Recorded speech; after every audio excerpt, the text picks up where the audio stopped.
Friends, welcome to my YouTube channel. Friends, Delhi के CM Shri Arvind Kejriwal ने jail से निकलने के 2 दिन बाद ही अपने इस्तीफे का ऐलान कर दिया। और केजरीवाल के इस्तीफे के ऐलान के बाद कई सवाल पैदा होते हैं कि अब दिल्ली का अगला सीएम कौन होगा, क्या दिल्ली में जल्दी चुनाव होने वाले हैं। तो इस टाइप के बहुत सारे सवाल निकल के सामने आ रहे हैं। अलग अलग मीडिया हाउस अपने अपने परसेप्शन लगा रहे हैं कि आखिर इस्तीफा क्यों दिया, अगला सीएम कौन बनेगा, या फिर दिल्ली में जल्दी चुनाव होने हैं। फ्रेंड्स, यहाँ पे मैं अपना परसेप्शन बताता हूँ, अब ध्यान से सुनना। हो सकता है मैं गलत हूँ, लेकिन एक बार आप सुनना, उसके बाद आप डिसाइड करना। फ्रेंड्स, 2014 में भारतीय जनता पार्टी पूरे बहुमत के साथ आई थी देश में। उसके बाद आम आदमी पार्टी 67 सीट्स लेके आई थी। 14 में भारतीय जनता पार्टी की केंद्र में सरकार बनी थी। 2015 में आम आदमी पार्टी की सरकार बनी थी। उसके बाद इलेक्शन हुए थे 2019 में। 2019 में इलेक्शन हुए, मतलब लोकसभा चुनाव जो हुए थे उसमें बीजेपी को प्रचंड बहुमत मिला था और दिल्ली में सातों की सातों सीटें बीजेपी लेके गई थी। जहां दिल्ली के अंदर विधानसभा की 70 सीटों में से 67 सीटें केजरीवाल सरकार लेके गई थी। वहीं 2019 के लोकसभा चुनाव में सारी की सारी सीटें बीजेपी लेके गई थी।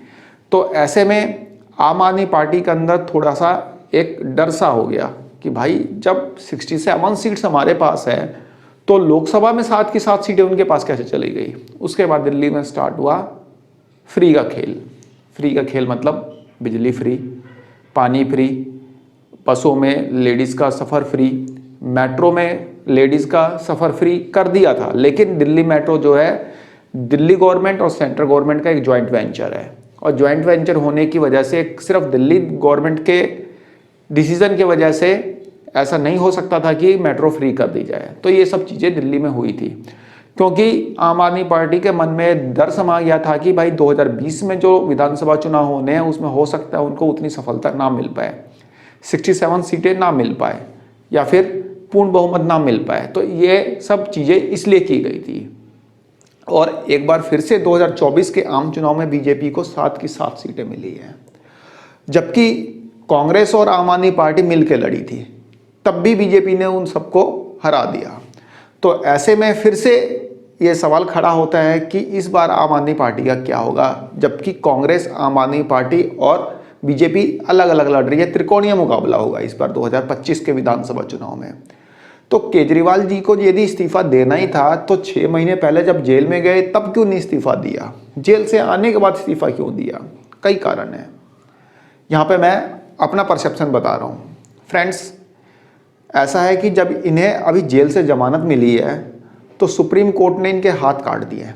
हाथ काटने से मतलब समझ सकते हैं कि सीएम किसी भी फाइल पे साइन नहीं करेंगे, और जब फाइल पे साइन ही नहीं करेंगे तो योजनाएं कहाँ से आएंगी। फ्रेंड्स, दिल्ली के अंदर अभी लागू होनी है महिला सम्मान योजना, जो कि आम आदमी पार्टी के इलेक्शन के लिए सबसे बड़ा मास्टर स्ट्रोक है। और जब तक ये योजना लागू नहीं होगी आम आदमी पार्टी दिल्ली में चुनाव जीतना काफ़ी मुश्किल रहेगा। ये बात केजरीवाल जी भी जानते हैं, उनके पार्टी के मंत्री भी जानते हैं और जनता भी जानती है। महिला सम्मान योजना में जहां दिल्ली की 50% महिलाओं को, मतलब कि 50% पॉपुलेशन को, तो दिल्ली की जनसंख्या में मान के चलिए कि 50% महिलाएं हैं, तो दिल्ली की 50% पॉपुलेशन को 1000 रुपये पर मंथ दिए जाएंगे महिला सम्मान योजना में, जैसा कि दिल्ली की फाइनेंस मिनिस्टर आतिशी ने घोषणा किया था जब उन्होंने आम बजट पेश किया था, दिल्ली का आम बजट पेश किया था। तो ऐसे में सुप्रीम कोर्ट की बाउंडेशन की वजह से, रेस्ट्रिक्शन की वजह से कैबिनेट की मीटिंग नहीं हो पाएगी, क्योंकि सीएम ही मीटिंग करता है। भाई, कैबिनेट की मीटिंग को हेड करने का काम किसका है, सीएम का। और सीएम को तो रेस्ट्रिक्शन, मतलब उसको रेस्ट्रिक्ट कर रखा है, उसके ऊपर बाउंडेशन लगा रखी है। तो ऐसे में कैबिनेट की मीटिंग हो नहीं पा रही है, जिसके कारण से महिला सम्मान योजना को लागू करने में परेशानी हो रही है, नहीं कर पाएंगे लागू। इसलिए यहाँ पे सीएम ने इस्तीफा दिया है। और नेक्स्ट सीएम जिसे भी बनाए ये लोग, मनीष सिसोदिया को बनाए या आतिशी को बनाए, जिसे भी बनाए, तो यहाँ पे इस्तीफा देने का सबसे बड़ा रीज़न है महिला सम्मान योजना, मेरे अकॉर्डिंग। क्योंकि जब तक महिला सम्मान योजना नहीं होगा, लेडीज़ों के खाते में 1-1 हज़ार रुपये नहीं जाएंगे, तब तक आम आदमी पार्टी को ये चीज़ पता चल गया है कि वह दिल्ली का चुनाव जीतने वाली नहीं है। ये हो सकता है कि मैं गलत हूँ, बहुत लोग बोलेंगे कि हाँ भाई फालतू की बातें कर रहा है, लेकिन आप देख लेना, ये चीज़ की गारंटी है महिला सम्मान योजना को लागू करने के लिए ही यहाँ पे इस्तीफा दिया गया है। दिल्ली में पहले चुनाव होने नहीं जा रहे, समय से पहले नहीं होंगे, लेकिन जब किसी भी स्टेट का मुख्यमंत्री अपना इस्तीफा देता है तो वहाँ की विधानसभा भंग हो जाती है और उस पार्टी को, जो भी सबसे बड़ी पार्टी होती है, जिसे भी राज्यपाल या उपराज्यपाल मतलब अपना बहुमत सिद्ध करने के लिए बुलाएं, उनको बहुमत सिद्ध करना पड़ता है। खैर आम आदमी पार्टी के 63 विधायक हैं तो वे लोग अपना बहुमत तो सिद्ध कर लेंगे, 36 पे मतलब फुल मेजोरिटी मानी जाएगी तो बहुमत तो सिद्ध कर लेंगे, लेकिन मुख्यमंत्री यहाँ पर देख लेना कोई और बनेगा, क्योंकि सीएम ने तो इस्तीफा दे ही दिया है। तो मुख्यमंत्री बनने के बाद इनकी सबसे प्रायोरिटी पे जो काम रहेगा वो रहेगा महिला सम्मान योजना। महिलाओं के खातों में 1,000 रुपये जाना स्टार्ट हो जाएंगे। जैसा कि 2019 के लास्ट में आपने देखा था, लोगों के बिजली के बिल जीरो आने स्टार्ट हो गए थे, वही काम इस बार भी होना है और होके रहेगा। ये चीज़ इसीलिए इस्तीफा दिया गया है।